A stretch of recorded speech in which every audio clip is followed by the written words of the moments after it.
Okay. Troubles. 8-year-old Ruthie Camp threw her hand-me-down jacket aside, thumped the baseball bat on home base, and thought about her troubles. Thump went the bat. It's no fun being poor. Thump, thump.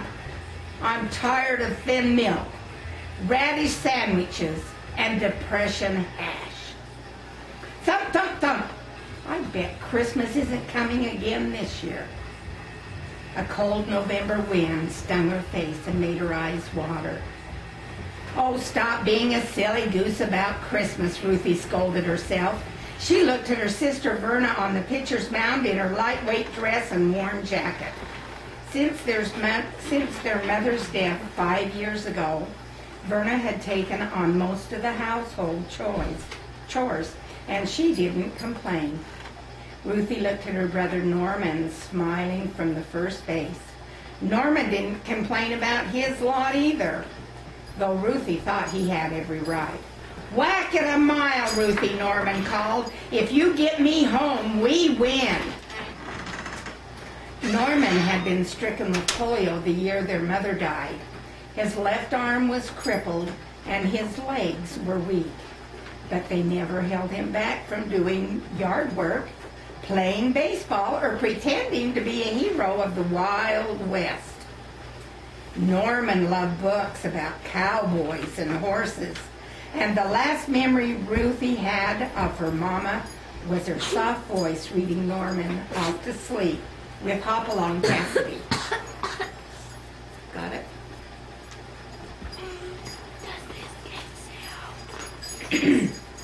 Ruthie thumped the bat hard on the base to keep back tears. Come on, Verna, just try and get it past me. Ruthie's other brothers, Russell and Warren, teased her from the outfield. Aw, baby sister, you're just a girl. You can't hit it past the pitcher's mound. Verna lobbed the ball toward the plate. Ruthie gripped the bat tightly and whacked it. She let out a whoop and started running. Since it was one-base baseball, she passed Norman as he loped awkwardly toward home. Suddenly, Ruthie heard a thump and a grunt behind her. She turned back and saw Norman lying face down in the dirt. She ran with her brothers and sisters to his side. Norman, are you all right? Verna asked anxiously. Norman grabbed home plate, the welcome mat from the front porch, and struggled to his feet. What, you never seen Babe the Great Bambino slide into home? He chuckled at the stunned looks his brothers and sisters were giving him. Ruthie and I win. Ruthie cheered, Verna laughed, and Warren and Russell said, foul. Suddenly, Russell looked across the field toward the house. Hey, that's Dad standing on the porch. He's home early. The camp kids ran for home. See him reaching for the base? Just right there. Ah. Oh my goodness. Yeah. Poor little boy. Yeah. I'm sorry, Dad. I don't have dinner started, Verna apologized as she approached the porch. William Camp smiled and patted his daughter's arm. You had no idea I'd be home early. Ruthie ran to her father and threw her arms around his waist. It's good to see you while the sun's still up. She didn't care that his clothes were grubby with dirt and grime. She loved her dad, and she knew he worked hard for them. Each day he spent 10 to 12 hours in the California oil fields, making barely enough money to put food on the table. Miss Ruthie, look who I found waiting for you on the porch. Her father winked at her as he brought her treasured Cupid doll from behind his back. Looks like her dress is getting a little worn out. Yes, sir, Ruthie answered, giving Cupid a hug. But I just tell her what Verna always tells us. Ruthie put on a very grown-up voice. Use it up, wear it out, make do, or do without. William Camp threw back his head and just laughed. A chill wind rustled the leaves in the yard, but Ruthie hardly felt it. Let's get in out of the cold, her father said, taking her hand. And after dinner, I have a surprise for you all.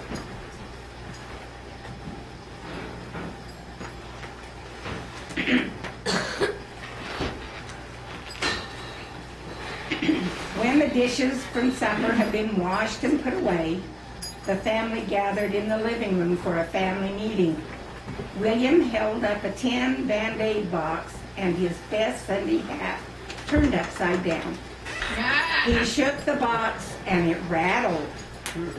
In here, I have an idea for Christmas, he said, smiling at their puzzled looks.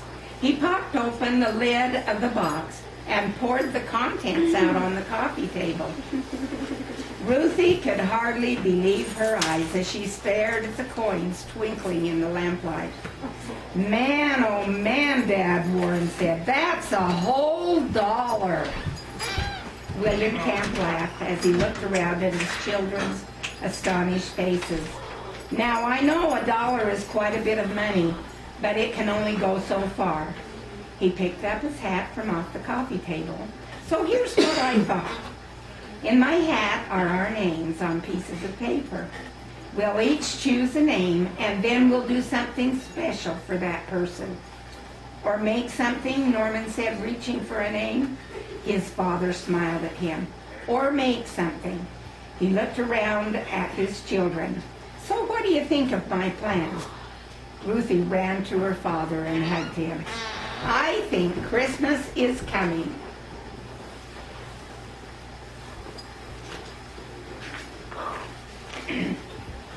Over the next few days, coins began disappearing from the little Band-Aid box. Ruthie bubbled with excitement as she took a quarter. She had a special surprise in mind and had asked her father to help her with it. Little by little, Christmas cheer filled the camp house. Warren and Russell decorated a small potted pine tree with their few family ornaments of Danish elves, adding their own handmade paper snowflakes and green and red painted clothespins. Verna used a dime to buy a box of thrifty Christmas cards, attached each to a green plaid ribbon, and hung them to flutter from the ceiling. When Ruthie saw them, she danced with delight at the special memories they brought back. She had only been 3 the last Christmas her mother was alive, but she remembered watching her mother and father laugh together as they hung the whimsical holiday decorations.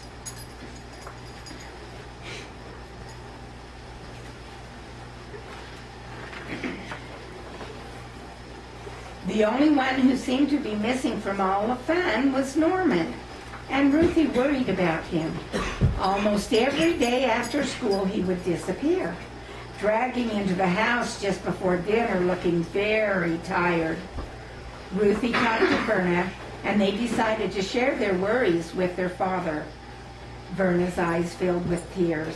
He's fragile, Dad, and we wouldn't want to take any chance of the polio coming back. Oh, sweetheart, William said softly. We're all done with that. And Norman is not fragile. He's a tough little man. We'd just feel better if we knew he was okay, Ruthie added. William thought for a moment, then nodded. All right, I'll do some checking. Don't let him know, Ruthie said quickly. We don't want to ruin his surprise. William chuckled and hugged his girls. I'll be very careful.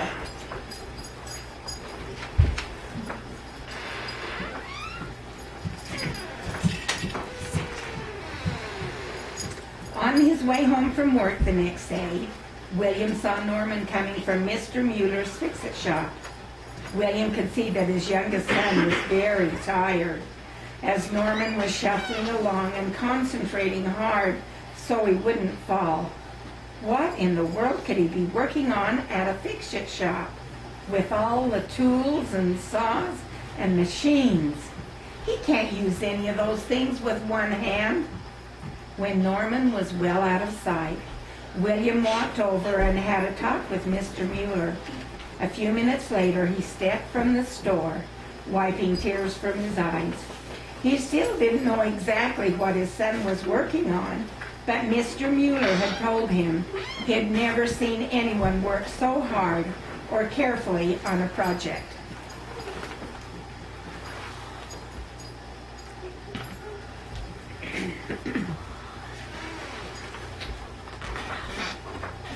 The secrets, the playing, and the excitement continued, and at last Christmas morning arrived. Ruthie woke up to a delicious smell. She jumped out of bed and dressed quickly and ran down to the kitchen, where she found Verna cooking Ebbelskivers, the round Danish pancake balls that had been her mother's specialty. Ruthie danced about the kitchen with Cupid, and then they both settled down to help with breakfast. As she sat in Norman's place, Ruthie felt a little twinge of worry. The night before, Norman had been so tired that he had fallen asleep at the table. And as William carried him up to bed, Ruthie had noticed blisters on his good hand. She hoped he had been able to finish his secret gift. She set Norman's fork and knife and spoon with great care and placed his glass just so. As she put down his plate, she realized a curious thing. She was more excited about the present she was giving than about the present she would be getting. In fact, she could hardly wait.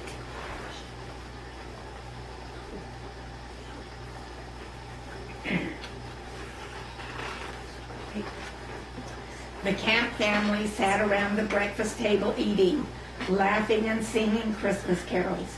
Ruthie brought the family Bible to her father, and he read the story of the birth of the baby Jesus. Ruthie loved imagining the faraway place in the story, the camels and the wise men, and the peculiar gifts. She wished she could see the bright star shining and stand at the side of the baby's cradle.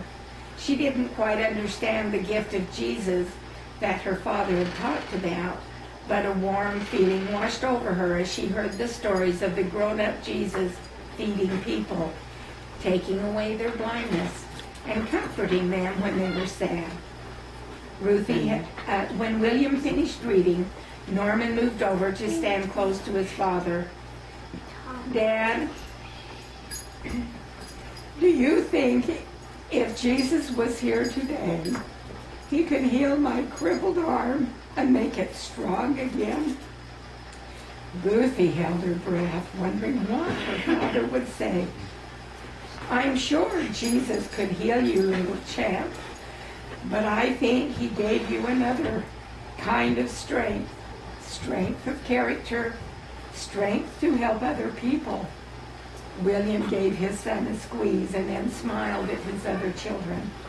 "Well, kids, don't you think we've waited long enough for presents?"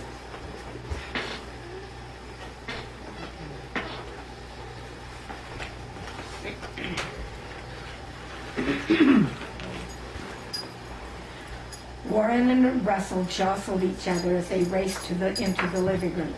"If it's okay, I'll go first," Russell said, handing his father a box. "I picked your name, Dad." Ruthie thought Russell looked nervous as William opened his gift. "I know you've wanted one," Russell said quickly. "It's not new. Mrs. Lewis was getting a new one, so she gave this one to me." Their father brought out a nativity scene with Mary, Joseph, and the baby Jesus.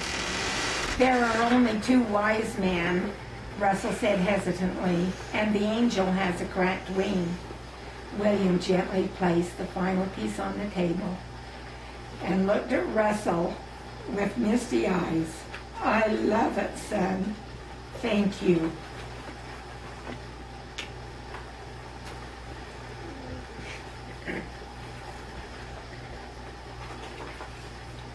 "I'm next," Warren said, handing a box to Russell. "Watch out," Norman teased. "It probably rocks." Russell's eyes went wide as he opened the box and pulled out Warren's cherished baseball glove. "You're giving me your fielder's glove." Warren looked embarrassed by Russell's enthusiasm. "Sure, with my job down at the auto shop, I don't have much time to play anymore." Russell put on the glove and pretended to catch a high fly ball. "Thanks, Warren. It's swell." Watch your language, Verna said, raising her hand to go next. She handed Warren a beautifully wrapped box. Warren carefully opened it and pulled out a stack of Popular Mechanics magazines. Wow, sis, these are great. There must be 20 or more here. Well, they're used. I've been collecting them, but with a little of the Christmas money, added to some I've been saving, I got you a year's subscription too. She handed him a bright, shiny magazine with his name on the mailing label. Warren stood to hug his sister as his brothers teased. He ignored them. What a terrific gift, sis. Thanks.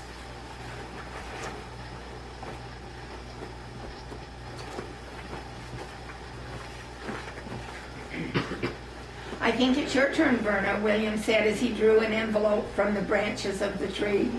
Ruthie could hardly wait for Verna to open the envelope. Verna gave her father a curious smile as she drew an official-looking letter out of the envelope. As she read it, her eyes filled with tears. An application to junior college, she whispered. She looked at her father. Dad, we can't afford this. Plus, I don't have the time. Ruthie jumped up. But we're going to help. Dad's going to help with the cooking. I'm doing the dishes. Warren's doing the laundry. Russell is cleaning floors. And I'm dusting and polishing, Norman said proudly. Ruthie ran over and threw her arms around her sister's waist. We love you, Verna, and we all want you to be a nurse, if that's what you want to be. Just then, there was a knock at the front door.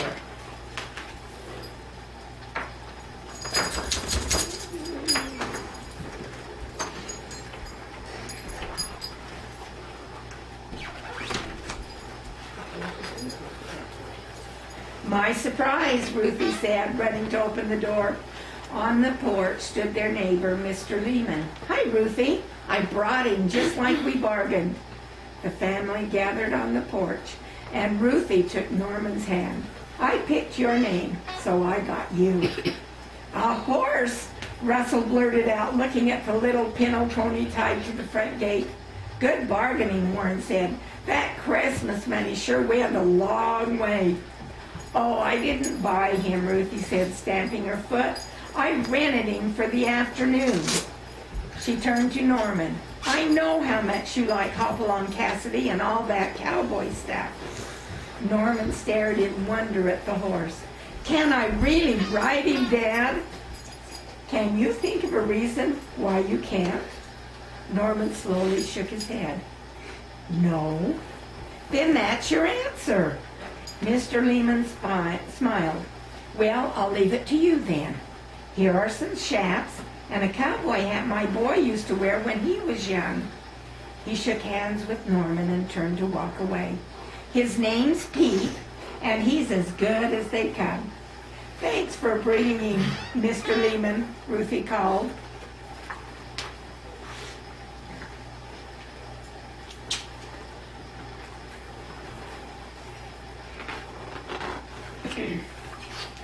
Norman plopped the cowboy hat onto his head and started off the porch. Suddenly stopped and turned back. Hey, wait a minute. I haven't given Ruthie her present. He hurried to his bedroom and was back a moment later, carrying something heavy in his pillowcase. He set it carefully in front of his little sister. Ruthie pushed back the soft cloth of the pillowcase, and Verna gasped. Norman's gift to Ruthie was a handcrafted wooden box, a box he had cut, nailed, sanded, and painted with one hand. Ruthie knew how hard her brother had worked on the gift. She had seen him drag into the house every night, and she had seen the blisters on his hand. She ran her hands lovingly over the smooth wood. Oh, Norman, thank you. It's the most beautiful present in the world. Man, oh man, little brother, Warren said in awe. You made that? Norman nodded. Well done, son, William said, laying a hand on Norman's shoulder. Norman looked around at his family. "It's just a wooden box," he said modestly. They all knew better.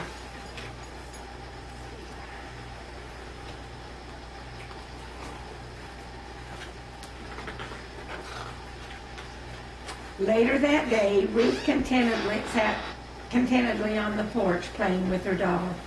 Verna had surprised her with an extra gift, new clothes for Cupid. Ruthie and Cupid set Cupid on her lap and ran her hands over the smooth wood of her new treasure box for the 100th time. She heard a whoop and looked up to see her brothers playing in the big field across the street. She giggled when she saw Hopalong Cassidy, Norman,